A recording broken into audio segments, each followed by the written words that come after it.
very global, very borderless, very gender neutral, very competitive for sure, very technology driven, and only the best innovators will survive.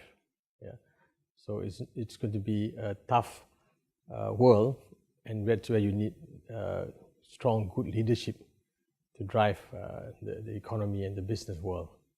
Yeah.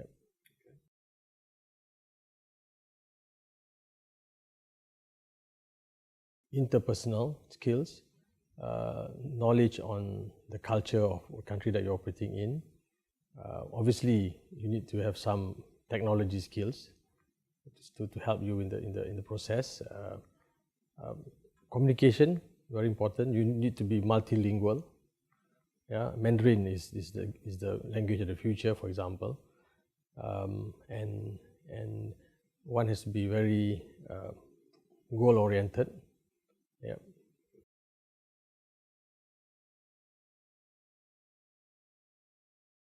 One has to look at internally what is the ultimate goal of the company if you're working in an organization, right? Now, if you want to be global or regional, some Malaysian companies do have that goal.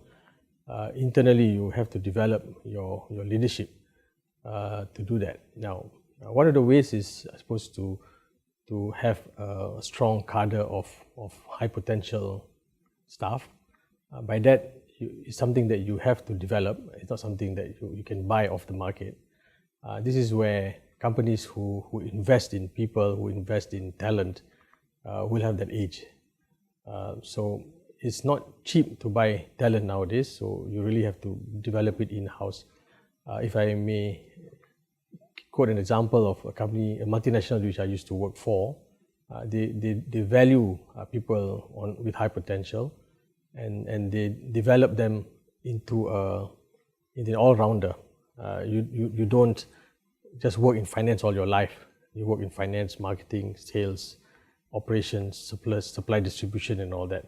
So that's the kind of leadership that internally a company will have to develop a scheme where you have to expose and challenge your young leaders to be the leaders of the future.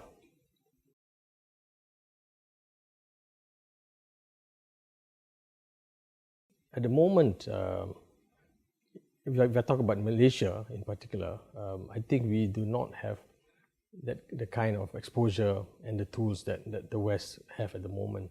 Take mentoring and coaching, for example. It is a strong and powerful tool to develop good leaders for the future.